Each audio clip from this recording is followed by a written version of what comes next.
Hello everyone and welcome back to part 4 of my Victorian book collection. The first one I want to show you is by an author who isn't associated with the Victorian era, and that's W. Somerset Maugham. This is Liza of Lambeth. So for those of you that maybe have heard of him, The Painted Veil is a very popular one by him. His books have been very hit or miss. Anytime I get to a more modernist author, their books are going to be very hit or miss. But Liza of Lambeth is the only book that he published in the Victorian era. It's 1897. I have not read it. I'm a little scared. I don't know what it's going to be like because it's his first book. So we'll see. Then I have this pocket, Everyman's Library Pocket Poet edition of Gerard, Manley, Hopkins books. And I love this kind of lemongrass color to the cover. And then it's more this pastel yellow that's in here. Gerard Manley Hopkins, I've really enjoyed some of his poetry, but I feel so out of my depth with others. So it is what it is. But I'm not giving this up.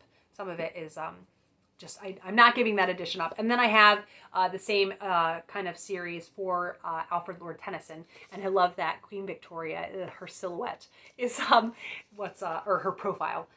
Is what is on there. And then, oh, I love this green. Oh my goodness. Yeah, these are so beautiful. So at some point I will read through this.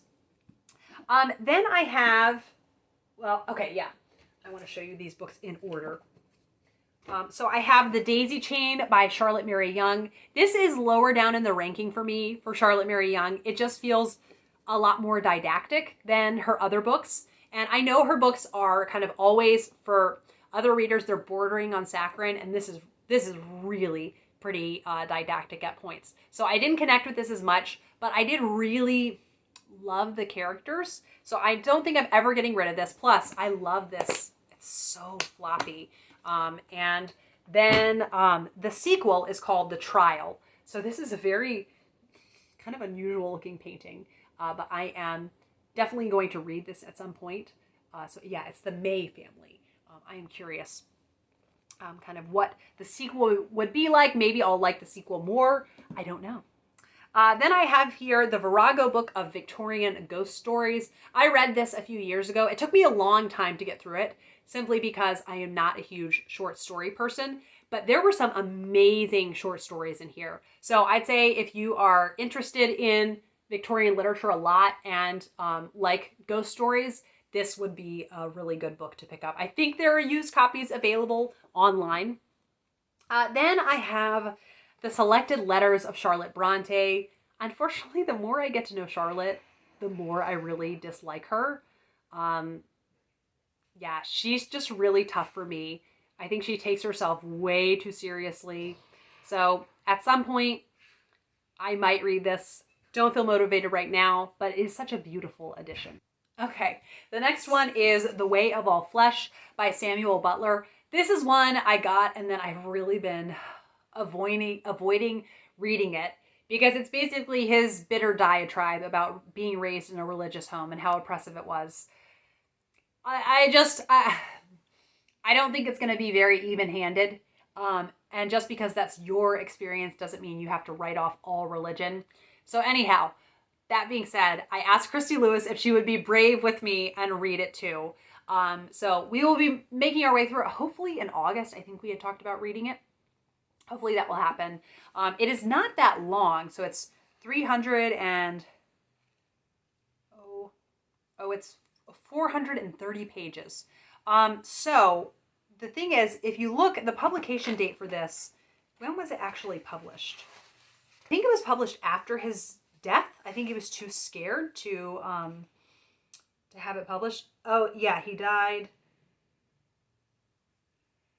He died in 1902, but he wrote this before he died. I think that's what it is. So I will let you know what I end up thinking of The Way of All Flesh, but I am nervous. Then I have this sweet edition of Silas Marner and 2 short stories by George Eliot. So the 2 short stories that are in here are The Lifted Veil, which I've read, and I actually haven't read Brother Jacob. That could be a fun project for this Victober, reading Brother Jacob. And it looks like Brother Jacob is about 40 pages, so that could be a real Eliot treat. Yeah, Silas Marner, I was pretty underwhelmed with the first time that I read it. At some point, I will revisit it. George Eliot is worth it. I will give it another try, but I feel kind of like satiated for Eliot's writing for a lot of this year after trekking through Romola again, which I realize I call it Romola, but apparently it is Romola after hearing the audiobook. So anyhow, I will return to this at some point. Then I have 2 editions of Daniel Deronda, and I just can't bring myself to get rid of either of them. So this is the first edition of Daniel Deronda, and this was the first that I read, and it was the first George Eliot that I loved, and it was just the most exciting experience to fall in love with some of George Eliot's books, because Middlemarch had been such a struggle, and The Mill on the Floss, which I still don't love The Mill on the Floss. I kind of have respect for it. I appreciate it, but I don't love it. Anyhow, that being said, it was a really wonderful reading experience to fall in love with Daniel Deronda. So I have this copy, but then I couldn't find it the next time I wanted to read it. It was boxed up somewhere when we were in between moves. And so I went to Barnes & Noble and I got their edition, and this is better because I don't know if it will show up next to each other. I don't know if you can tell kind of, that's probably too hard to see, but the Barnes & Noble edition, the font is probably 2 sizes bigger, and it's really, really floppy, and it's got great notes. The introduction, I don't know if I read the introduction the second time around, but I love Daniel Deronda, so I might treat myself to a reread this next year. As I'm talking about all these ones that I love, I'm like, I want to reread all my favorites. Then my friend Emilio, who is on Instagram, he sent me this really lovely edition of Cranford. So these are the new kind of, are they called Modern Library? The one that, my Wuthering Heights edition. I think this is like the new revamped ones.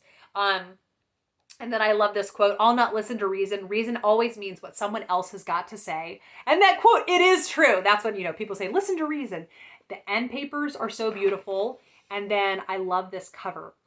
So this is just a really lovely little edition, and I was over the moon when I saw that it included the illustrations. The story of Cranford, I think, can be underwhelming if you go in having these really high expectations, but if you go in kind of expecting a Mary Russell Mitford, low-key kind of experience, then you're going to really enjoy it. I think also with the mini-series of Cranford, they packed in between Cranford and Return to Cranford, Moorland Cottage, My Lady Ludlow, and Mr. Harrison's Confessions. There's a lot that's in there. So I think it can be underwhelming. But I think if you go in with the right expectations, you will be very charmed by it. And now I'm like, I just want to reread Cranford. So yes, highly recommend Cranford. And then here's my copy of The Mill on the Floss. I'm just not going to get rid of it. It's one that I know I'll reread it again at some point, even though I don't really love it. So yes, The Mill on the Floss. And I do wonder if The Mill on the Floss probably didn't have illustrations. I don't really see George Eliot thinking that her books are suitable for illustrations. And then I have my only Penguin English Library book. I don't think I own any other book in this collection. I really loved these and wanted them for a while, and then kind of I'm a bit over them. I also don't like that apparently it's kind of a luck of the draw what the finish on the cover you're going to get will end up as. So this is a kind of more like matte finish, but some of them are more papery. So yeah, this is, I do really like how this looks. So maybe at some point I'll get more, but I just have other editions that I've ended up with. Then I have this Penguin edition of Mary Barton. You can tell this is very loved. It was well loved before I owned it. So it's definitely very well loved. Really, really love this book. This was a highlight of Victober for me last year. And I have really I take heart in the fact that if I feel like I'm starting to run out of Victorian literature that I'm excited to try, that's new to me, I can always reread. And if there's any kind of book that's going to be rewarding to reread, it's going to be a classic. And you'll notice new things and feel different things the next time going in. So yes, very, very enjoyable. Then I have my Penguin Black Classic edition of Ruth. Like I said earlier, this is one that I want to return to. Pretty underwhelmed when I read it the first time. And at some point, I'll get back to it, but not just yet. Then here we have North and South. This is very well loved, and this is very well loved because of me. This is a book that is a bit similar to Middlemarch in that the first time I finished it, I was like, great, I am so ready to be done. And then as I continued on, then I returned to it a couple years later and was like, okay, I get it. I do think Wives and Daughters is a bit of a stronger novel, but I really do love North and South. Then I have, I forgot about this. I have this edition of Wuthering Heights. I forgot about this one. I really like this one. I just think it looks very Victorian and classic. And yeah, it's really nice. Just kind of standard edition. And I'll keep it as part of my Wuthering Heights collection. I'm sort of low-key collecting Wuthering Heights editions. It's not much of an active project, but I do kind of, anytime if I feel like getting another copy of something, it's kind of Wuthering Heights. I don't know. It feels like a fun project. Now here's my other copy of Sylvia's Lovers. I like both of them. I don't think I'll get rid of either of them. And yeah, this is just really nice and easy to read. And I'm very sentimental because this was also read during the first Victober, and I just remember how blown away I was by this. So yes, loved this. Then I have the Collector's Library edition of Jane Eyre. So this is just, I really love the compactness of these. And I feel like if you were traveling and you didn't want to do an e-copy, this would be a really ideal kind of version to do. And then we have George Eliot's Scenes of Clerical Life. Now this one, it was a bit of a downer when I read it. So The Sad Fortunes of Reverend Amos Barton was so-so. Mr. Gilfil's love story I didn't connect with at all, but Janet's Repentance is the one that just made this entire collection worth it. I love that story, and I'm hoping that some would try that as a starting point with George Eliot. I think it would be an excellent one, and I do like this cover. So it says it's a watercolor by W. Pine in the Victorian Albert Museum. That's so funny that they don't tell you the name of the painting. And then lastly, this beautiful edition of Jane Eyre, and it is at Chiltern Classics. And what I love too is you can get a matching journal. The only thing that I don't like about this edition is that the paper is very, can you see? It's very like magazine-y. So if you are an annotator, you cannot. But this is kind of a showpiece edition. I just think it is absolutely stunning. I love this. All right, those are all the books for part 4. I hope that you are enjoying this, and I will be back with another Victober video soon. Bye!